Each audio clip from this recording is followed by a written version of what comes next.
Hello and welcome along to another episode of this FM19 story, part of the furniture with me, Daniel. It's season 7, episode 1, and today we've got a transfer and tactics special as we show you all the ins and outs as we prepare for our first season up in the Championship, as well as showing you a brand new tactic that our signings are going to make happen.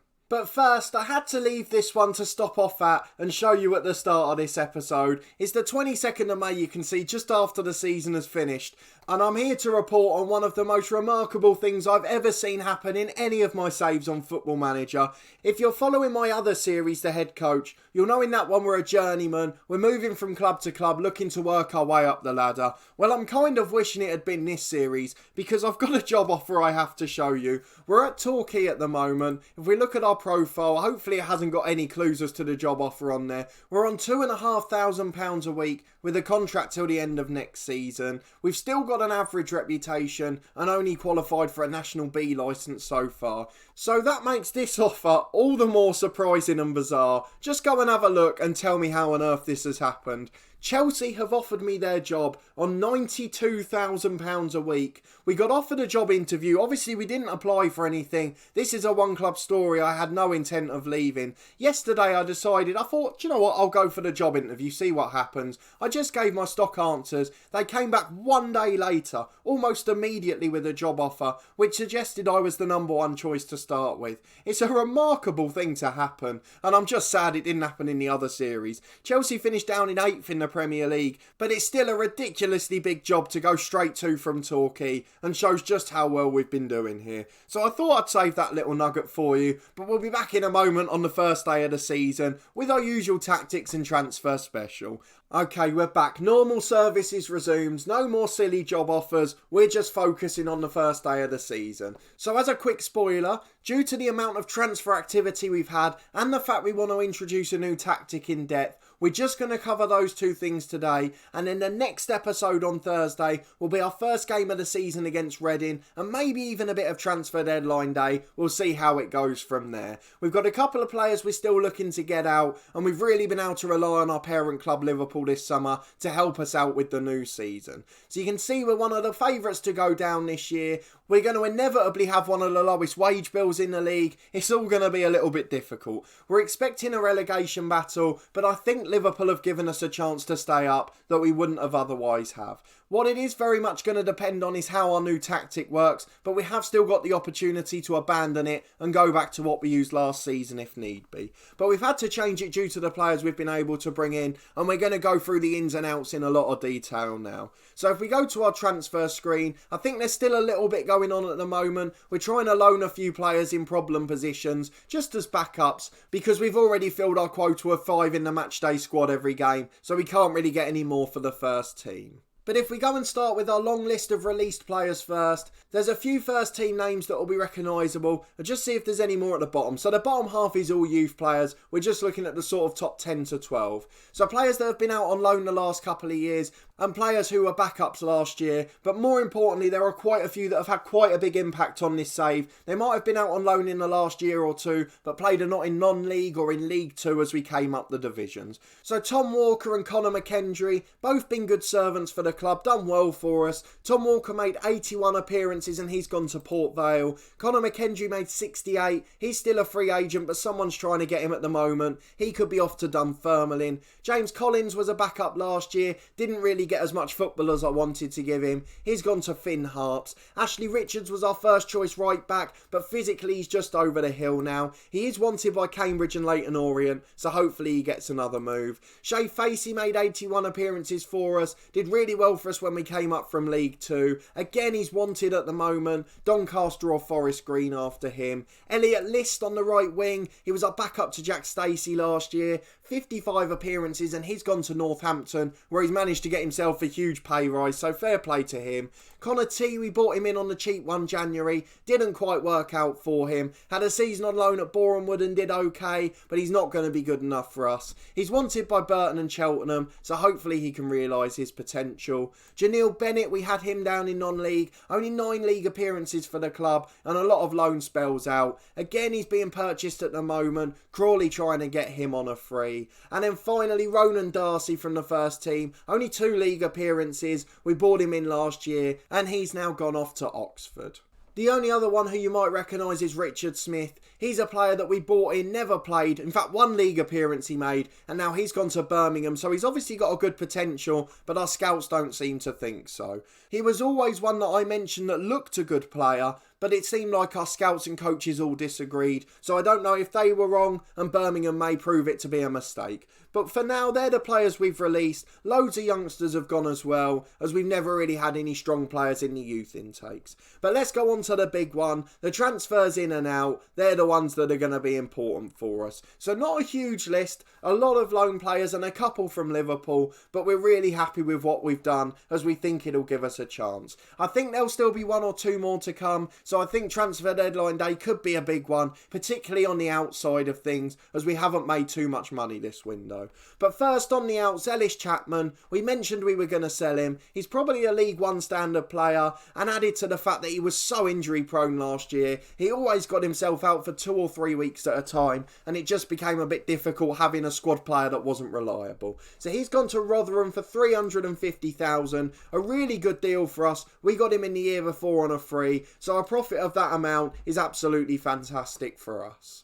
He did okay for us when he played, so we wish him the best, but he was nowhere near as good as our other options. George Moncur, another brilliant deal for the club. We got him on a free partway through last season, did well as our backup number 10. Physically he's over the hill and probably won't quite cut it in the Championship. So he's gone off to Hamilton in Scotland, and added to that we've got 120,000 with possible add-ons as well. Then we lost Greg Weir, one of our backup midfielders. He was a youngster who never really quite made it. We got him from Alloa for £4,000, probably just on the back of Owen Jack being such a good signing. We've made a slight profit as he's gone to Rotherham for 13, and we've got a bit of a sell-on clause as well. But again, I don't think he'll ever make it, so we'll see how he gets on there. Ben Lovell's the first of the players that have gone out on loan. A lot of the players from last year we couldn't sell, or they still had decent potential, so we've decided to loan them out instead. We're getting all of the wages paid for all of them. So Ben Lovell's gone on loan to Carlisle in League 2, a higher level than he's ever played before, and hopefully he'll do well for them.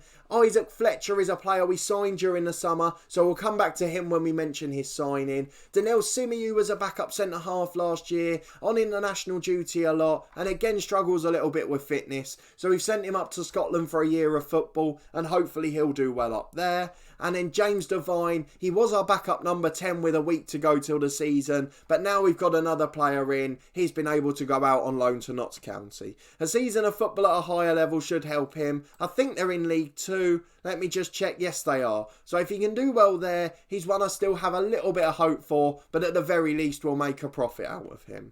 So with the released players, that's quite a lot of outs, probably around 15 and about 10 who were actually in the first team squad last year. So a lot of players that needed replacing, and hopefully you'll see some recognisable names on the left-hand side.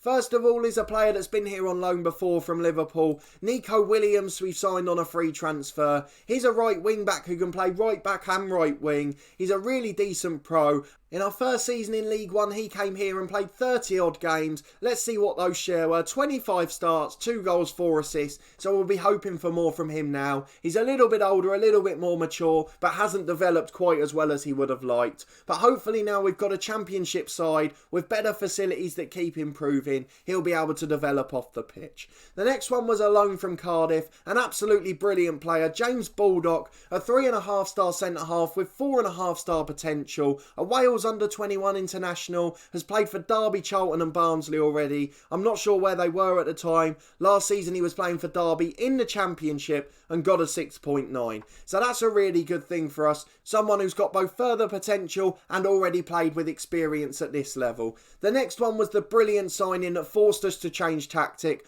Bobby Duncan from Liverpool on loan. A 4-star striker with 4.5 star potential. He's really good physically, strong in the finish, composed, good off the ball, good technique. He just looks like an all-round good Championship striker. Let's look at where he's been playing recently. He was in League 2 with Sheffield Wednesday last year, but the year before that did okay for Norwich in the Championship and has played for both Pompey and Preston in League 1 with a really good goal ratio. So this is his chance to really prove himself in the Championship, and we're certainly going to be playing him and giving that opportunity.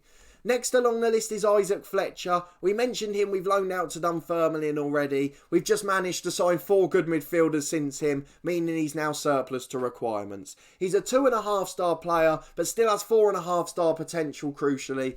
So we'll see how he gets on in Scotland. He's already played at League 1 level and League 2 level for a full season. So let's see if he can do it in the Scottish Premier League too. If he does, we'll either make a profit out of him or get to play him at the Championship next season, depending on how good he becomes. Next along the list is a player I'm fairly familiar with. In FM19, I had a really good series with Aston Villa. It was a bit of a journeyman director of football one like this, and I ended up at Villa and he was already there, and he was a brilliant central midfielder for me. 3-star ability, 3-star potential, but he's probably the second best at the club, behind a loanee we haven't yet mentioned. He's got bags of experience at 29, he's a full international, and he's really good physically and mentally. Technically he's okay in the pass, lacks a little bit elsewhere, but for us we just need a hard worker in the middle of midfield. Likes that Mazzala role, which could be crucial for us, and more importantly can cover in the holding role and left wing back, which you'll see why that's important in a moment.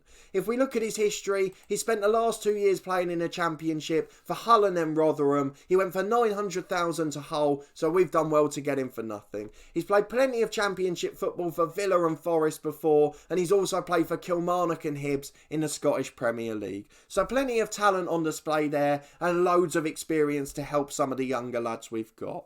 Moving on swiftly, probably our only mistake of the window, Liam Polworth on loan from Aberdeen. He's a 3-star midfielder with 3-star potential. He's 29 now, so isn't going to improve. Apparently he's worth 4.5 million. He's a decent player, natural in the number 10 role where he'll be the backup this year and as a central midfielder, but he's just not that good for us to waste a loan position and won't be in the normal matchday squad. He's been at Aberdeen for years and playing in the first team, so he's got bags of experience at a good level, but unfortunately it's just come a little bit too late for him, and I don't think he's going to be much use to us. Obviously, if David Crawford gets a long-term injury, that could change, but for now I think that's probably our one regret of the window.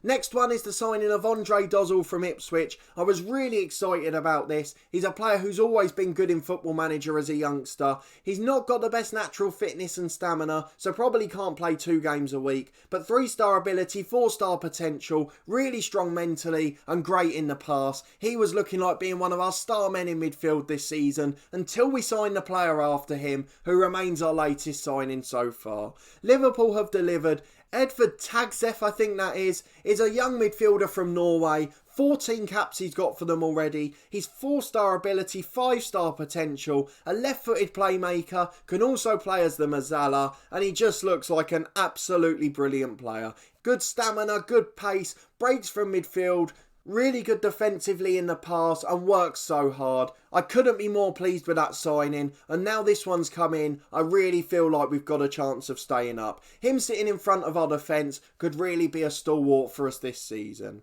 So although there's still a couple of gaps to fill and 1 or 2 positions we'd like to improve, I'm really pleased with where we stand at the moment and didn't expect us to be able to sign players so strong on loan. So I think that's going to help us and give us a chance this year, but we'll wait to see if that's the case on the pitch. So with all the transfers done, all I've got to do is introduce you to the new tactic. Get your guesses in below if you can work out what it is. No cheating and skipping ahead. Let me know what you think I've gone for. It'll probably be a little bit of a surprise. I'm trying to play on the fact that we're going to be underdogs for most of this season, but also want to still use our attacking threat, and particularly the likes of Owen Jack and Bobby Duncan up front. So if we go to our tactics screen, we have gone for the 5-2-1-2 with wing-backs. That was Nico Williams coming in and Bobby Duncan as well. And this is what we've gone for the start of the season. We've got a good chance to test it in our first game against Reading, as they're one of the sides expected to be in lower mid-table, and at home to them we really need to get a result. So the one experiment for this game is that I'm going to have a stopper there in Baldock, just because that's his preferred role, and then Williams and Byrne will play either side, the stalwarts from last season. So the idea of this tactic is that we counter-attack with pace, we play with real quality on the break, but still have a defensive base. So we're going to have the 3 centre-halves, 2 wing-backs who will get back into shape, and then a deep-lying playmaker as well, leaving just the 4 to go forward. Shibola should have the licence to get into the box on the break, Crawford is still going to be supporting a front two, and now we've got Owen Jack with support from Duncan, and don't forget we extended the loan of Armando Broja, who remains on the bench, and we can rotate the three of them if need be. The reason I mention Broja is Owen Jack is wanted by Millwall and Sheffield United. Millwall's latest offer was an upfront £4.5 million, rising to about 7 with a 50% sell-on. I've accepted the fact that if their offer totals 10 million of guaranteed money, I will be prepared to sell him on transfer deadline day. I don't want all of these sell-ons if he makes appearances and international caps and goals, but if we get 10 million guaranteed in either upfront money or instalments, I will take the offer for him, knowing that Broja and Duncan are good enough. What it does mean is we then need another striker, but we've got 1 or 2 on trial if we need to do that. The other option, if we're going to go back to wingers, if we look down our transfers, Ryan Colclough, a 29-year-old who used to be a real hot prospect at Crewe. In real life, he moved on to MK Dons and then Wigan, and he's got a couple of clubs in game since then. But he's a really good, tricky winger, and we could then go to the old Chelsea formation under Conte, where we had just 1 up front and then 2 wingers on the side as well. So we could play Crawford as an inside playmaker and then Colclough as a winger on the other side. But we'll wait and see what happens with that. There's still plenty of time to go. We've kept Connor Courts, who was out on loan last year. He can cover at right back if we need to drop him back. And Nico Williams is comfortable there as well. And then we've got Kenlock, who can go at left back as well as Lewis. Eamon McCabe is still here, but it looks like he's going to be going. We've had a couple of transfer bids during the summer, going to around £1 million. If we can get up to 1.5, I'd probably let him go. Jordan Stevens is on his way out as well. There's just not enough room for him in the squad. We've got Dozzell and Butcher as our backups now, so he'll be going out when the time's right. He's got high potential, so I hope he can still reach it, but he's not really got the best personality, and he just keeps complaining about little things. McComb's still here, but I'm not sure how much football he'll get. The one thing I am worried about for the season is probably just getting a couple of squad players who are actually permanent signings, just so if we get a couple of injuries, we make sure we can fill the bench with decent talent. So that's our priority going into deadline day, which hopefully you'll see a bit of in the next episode. But a few people have asked for it, so I just want to talk through the tactic quickly. Obviously, our plan is to get forward on the break. If we look at our fluid counter-attacking mentality, we're going to sit cautiously at the start of games, but we'll see how that works out and may push forward as the games go on. We're going to play with shorter passing on the break, because obviously we've got 2 fairly short strikers up front. We're still going to play at a higher tempo, and we're going to give players the licence to run at the defence, as we've got 2 attacking wing-backs and 3 good players up front, all with pace and good dribbling ability. We're going to change mixed crosses to whipped, as we've got 2 strikers who should be able to beat the front post. In transition, we're going to do what we were doing last year. Distribute quickly, counter and counter press. We want to make sure we get the ball back as quickly as we can when we lose it, and attack at pace when we win possession. We're going to distribute the ball to the playmaker this year. My plan is that Tagzef will sit in deep, get the ball off the keeper, or Dozzell if he's covering for him, and then spread the play from there. It's something we've done to great effect in recent episodes of our head coach series, so I'm going to try it again here with our deep lying playmaker. Out of possession, I don't know what we're going to do long term, but for now we're just going to sit a little bit deeper. We're going to change to stay on feet because that's something that comes automatically. We don't want to get bookings and red cards, but we are going to sit the defence a little bit deeper just because of that lack of protection on the wings. We don't want to get caught too far upfield,